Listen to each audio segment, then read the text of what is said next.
안녕하세요. 만나감자탕과 함께하는 세상만사 이야기 라디오입니다. 내년 2026년 전국 동시지방선거지선은 2026년 6월 3일 수요일에 실시될 예정입니다. 지방선거를 맞이하여 오늘은 40대 정치인의 이야기를 하고자 합니다. 인생은 알 수가 없네요.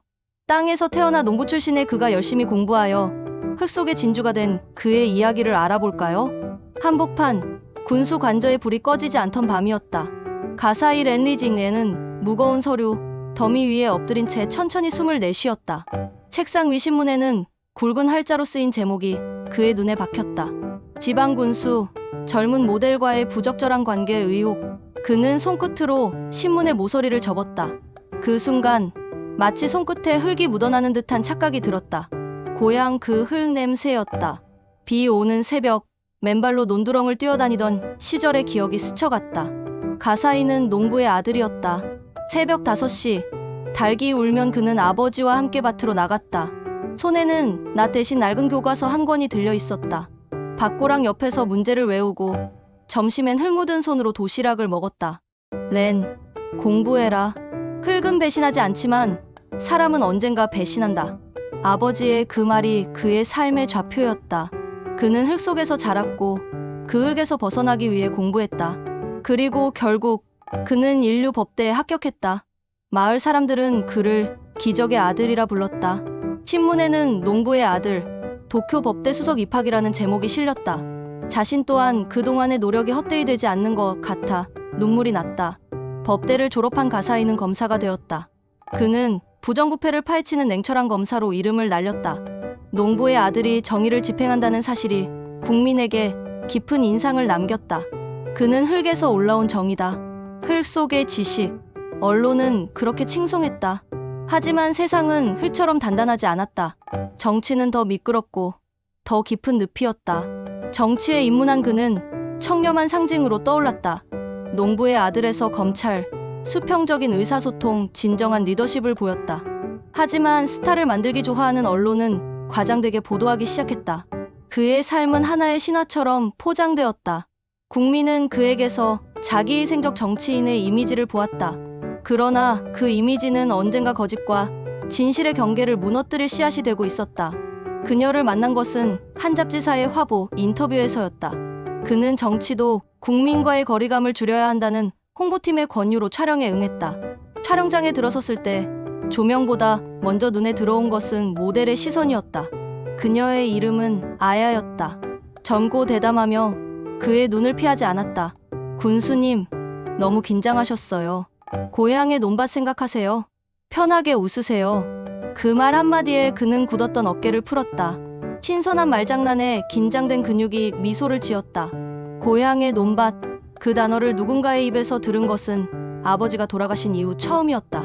그날 이후 그는 그녀의 말투, 눈빛, 그리고 묘한 거리감에 빠져들었다. 정치 세계의 냉정함 속에서 그는 처음으로 인간으로 돌아가는 기분을 느꼈다. 아야는 단순한 모델이 아니었다. 그녀는 거대 미디어 재벌의 딸이었다. 그리고 그 재벌은 군수의 홍보와 이미지 전략을 담당하고 있었다. 군수님, 국민은 완벽한 남자보다 상처 있는 남자를 좋아해요. 그녀의 속삭임은 달콤했지만 그 속에는 철저한 계산이 숨어 있었다. 가사이는 알고 있었다. 이 관계가 위험하다는 것을, 정치적 자살행위가 될 수도 있음을. 그러나 그는 멈추지 못했다.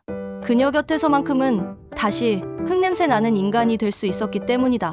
난 너를 만나면 나에게서 진정한 흙냄새가 나는 것 같아. 맞아, 난 그런 능력이 있지? 둘은 달콤한 키스는 농염하게 이어져갔고 그것을 누군가 핸드폰으로 찍기 시작했다. 이건 아니지 않나? 찰칵, 찰칵. 3개월 후 폭로 기사가 터졌다. 총리, 미디어 재벌 딸 모델과의 비밀 만남? 그 제목은 폭탄이었다. 야당은 즉각 그를 공격했고 언론은 연일 그의 사생활을 헤집었다. 청렴의 상징이 타락했다. 흙에서 피어난 연꽃이 지늘게 빠졌다. 우리가 속았다. 지지율은 나락으로 떨어졌고 동료들은 그를 외면했다. 저 놈 때문에 이번 지방선거는 물 건너갔어. 얌체 같은 놈. 가사이는 모든 사실을 부인하지 않았다. 그는 기자회견에서 조용히 마이크를 잡았다. 나는 흙에서 자랐습니다. 그 흙이 저를 키웠고 제가 사람의 냄새를 잊지 않게 했습니다. 하지만 저는 권력 속에서 그 냄새를 잊었습니다. 그의 목소리는 떨렸지만 단 한 번도 눈을 피하지 않았다. 그날 이후 그는 모든 공직에서 물러났다. 며칠 후 그는 아야에게 편지를 보냈다. 당신은 내 거울이었소. 나는 당신을 통해 나 자신을 보았소. 그러나 그 거울은 너무 투명해서 결국 나를 찔렀소. 아야는 한동안 침묵했다. 그녀가 마지막으로 남긴 메시지는 단 한 문장이었다. 흙에서 피어난 사람은 결국 흙으로 돌아가야 해요. 차임 후 가사이는 고향으로 돌아갔다. 고향은 여전히 조용했고 논에는 초가을의 바람이 불었다. 그는 낡은 삽을 들고 밭으로 향했다. 손끝으로 흙을 움켜쥐자 어릴 적의 기억이 한꺼번에 밀려왔다. 흙은 배신하지 않는다. 아버지의 목소리가 바람 속에서 들렸다. 내가 잊고 있었구나. 후회감이 밀려왔다. 그는 다시 밭을 갈기 시작했다. 손톱 밑에 흙이 차오르고 땀이 이마를 타고 흘렀다. 도시의 인공 조명보다 이 햇살이 훨씬 따뜻했다. 마을 사람들은 멀리서 그를 바라봤다. 그래도 저 사람 결국 흙으로 돌아왔네. 누군가 그렇게 말했다. 밤이 되자 그는 낡은 집 안에서 거울을 마주했다. 거울 속에는 더 이상 총리가 아닌 초췌한 농부 한 명이 있었다. 그는 천천히 면도칼을 들며 중얼거렸다. 정치는 거울이다. 그 안에 비친 건 국민이 아니라 나 자신이었지. 그는 그 거울 앞에서 미소를 지었다. 그리고 다음 날 새벽 햇살 속에서 밭으로 나갔다. 그의 손에는 여전히 흙이 묻어 있었고 눈빛에는 지난날의 후회가 아닌 평온이 담겨 있었다. 몇 달이 흐른 후 자신의 눈을 믿고 싶지 않았다. 자신과 스캔들로 몸살을 앓았던 모델 아야가 다른 정치인과 키스하는 사진이 언론을 시끄럽게 했다. 이게 사실이라고. 유부남인 젊은 정치인과 미래를 즐기는 사진이 언론을 도배되자 땅을 파면서 피를 토해는 느낌이 들었다. 아니 군수랑 바람났던 여자 모델이 이젠 인기도 없는 정치인과 스캔들이 나서 그 정치인이 스토캐가 유명해졌다네. 그것은 아야의 승부수였다. 자신의 욕망과 재미를 도출해줄 장난감이 필요했던 것이다. 나이가 먹을수록 모델일이 없어지자 자신의 욕망을 채우기 위해 유부남인 정치인을 이용해 스캔들을 낸 것이다.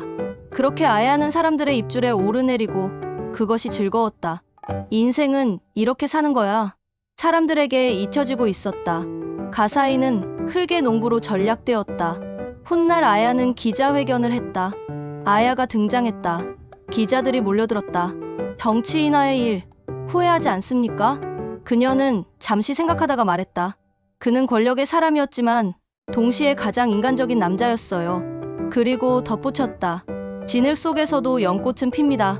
그게 그 사람의 진짜 모습이었죠. 그걸 지켜보던 가사이는 손에 칼을 들며 흐느적거렸다. 내년 지방선거는 앞두고 정치인들은 스캔들에 조심해야 할 것입니다. 이쁘다고 다 먹으면 배탈이 나니깐요. 이상 감자탕입니다.